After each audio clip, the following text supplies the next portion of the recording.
Ladies and gentlemen, what's really good? How you living out there, folks? Once again, it's your boy EMillio EgBar, and we're back at it once again.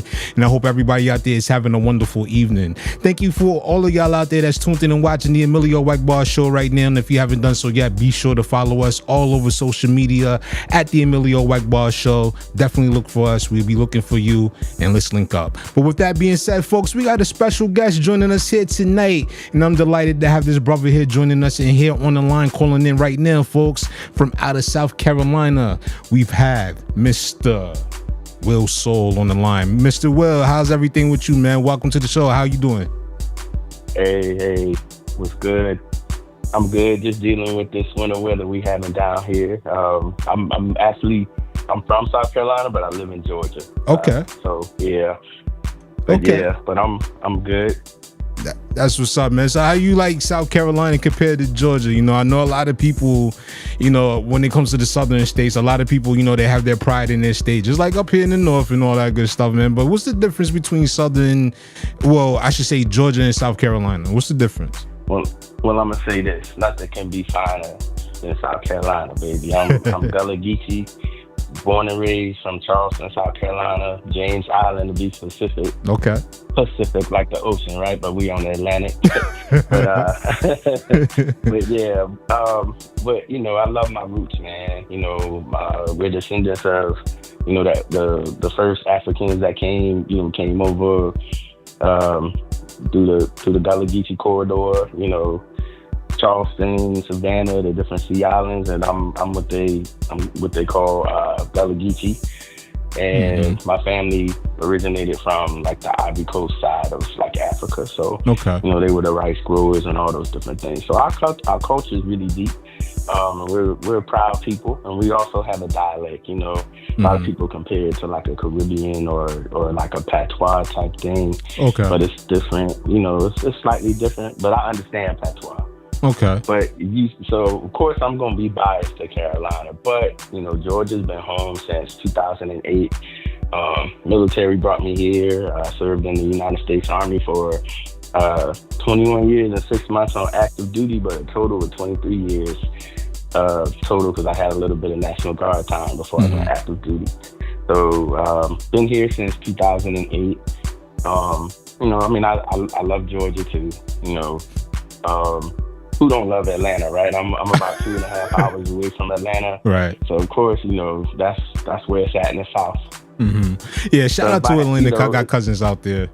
No doubt, man. So with that being said, you know, of course we all know the South definitely has a rich music history when it comes down to it. So where did you pull your inspiration from that got you into pursuing music in the first place? Man, from the time I was a little kid, man. I remember my parents bought me like my first like little record player.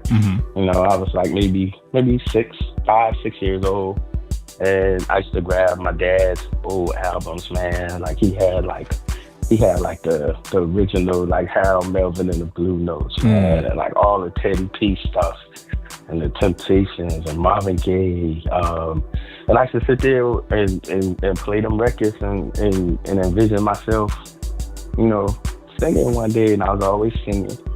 But then it came a point to where I started making up my own lyrics to songs. You know, and then, you know, when I got in school, then, you know, I played in a band, and, you know, but my grandmother had me in church, you know, from, you know, time probably 2-3 years old, singing in the choir. So, you know, came up, you know, with that deep South, you know, that church upbringing, man, and all those things. Then, you know, because of my age, you know, I was there when, you know, when kind of hip hop, you know, was like a thing, and kind of watched the time, grew with the timeline. You know, I still remember, you know, my DFC first album, you know, LL Cool, you know, I mean, all that.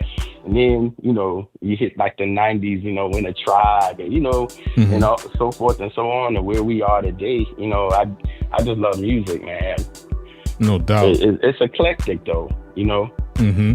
I definitely love music myself too. Like I started off, you know, doing music myself when I was a young kid, the first thing, of course, you growing up early 90s and everything, you got the Wu-Tangs out right now, you got the Biggie Smalls, you got the Tupacs, you got all these dope rappers that's coming out, Nas, you pick anyone on that list, and you hear so many of these rappers coming out at that time, and then the music was just so different at that time, had a whole different energy about it that everybody just wanted to be a part of it, man. So I know exactly what you mean when you talk about just just the whole overall when it comes to just like music and just being influenced by so many different talented individuals that bless the world with their craft.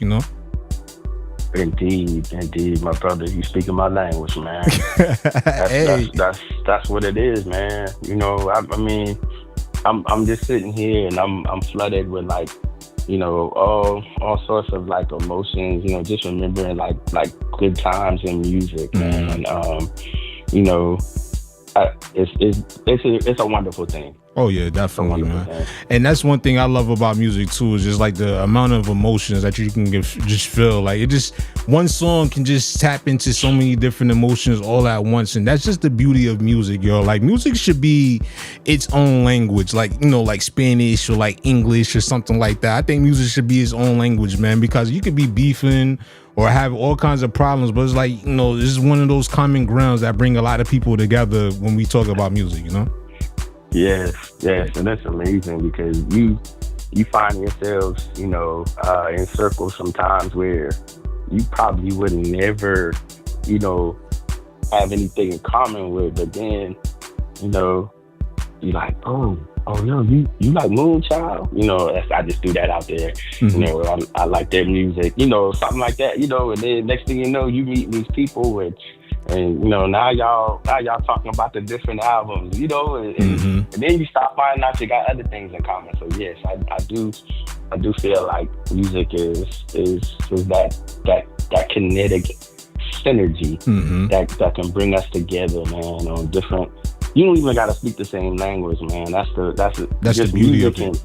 Can bring you together that way. Yeah, like I was talking with my brother yesterday, and we was talking about DMX, may God rest his soul, one of my favorite artists of all times, and we were just talking about just the impact that his music had. And I remember, and it just made me bring me back to a moment where I saw a video, and I believe he was somewhere in Asia doing a show outside, and he had like 50,000 people in the stands that didn't speak 100% English, but everybody knew that DMX song, and like when it came on, just the energy that was in that crowd and everybody just coming together for that one song, doesn't matter what language you spoke, what nationality it was just incredible to see, man. That's just, I can sit here and I could talk about music all day, man, but I'm not going to do that. So let me ask you, with everything that's going on right now within the music industry and the business itself, like how have you been preparing yourself for this current shift that we're seeing happen right now in the business? You're seeing a lot of the more prominent, more powerful people that was at the top of the pyramid. You're starting to see them start to, trickle down. You're starting to see more people move into these positions. And you're just seeing a whole overall shift, like the changing of the business model that we see currently right now in the industry. That's changing the whole business model with streaming, and just the way music is distributed in general is changing going into 2025. So how have you prepared yourself as an artist for these changes? Well, I was finding myself over the years spending a lot of money, and my cousin, she does like my finances and stuff, and she kept telling me, "Cuz you need to start a business for your music." And finally I did, man. And, and that's in the birth of Busy Music. And, and since then, just learning that I'm able to, write off a lot of my expenses, things that I was just paying for out of pocket previously. But even in the simplest form, man, just the having a DAW and being able to, build you a workable home studio, and it saves so much money. Oh yeah. And if you're willing to sacrifice time, you can learn to do a lot of things for yourself. I started messing around with with GarageBand, man, back in like 2018. Yeah. You know, then I graduated to Logic Pro, and you know, and just a student of the game. You know, another artist, man, who I value opinions, you know, a lot. My boy Riggy Rock. You know, he's an artist, you know, producer, all that too. And he posed a question to me a few months ago. He's like, bro, what do you see? He said, do you see yourself more artist or more producer? And I was like, wait a minute. I had to really think about it, but I don't know. It's just, I'm at that point where I feel like I got to do what I need to do, you know, to get where I'm trying to go. You know, but as I've been moving up, you know, I've been meeting more people in the game, you know. Now, you know, I know sound engineers, and I know, you know what I'm saying. So now, but with that being said, man, just I feel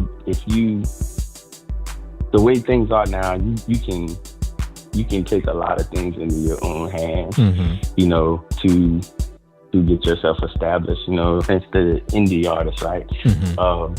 You know, not depending on those big names, you know, to get you there, you know, and I think it's been the greatest equalizer in my opinion. And I agree with you on that one. That's something I talk about a whole awful lot when it comes to just be as an independent or an unsigned artist, or whatever the term that we're being, you know, that we're using today to describe people that don't have a record deal.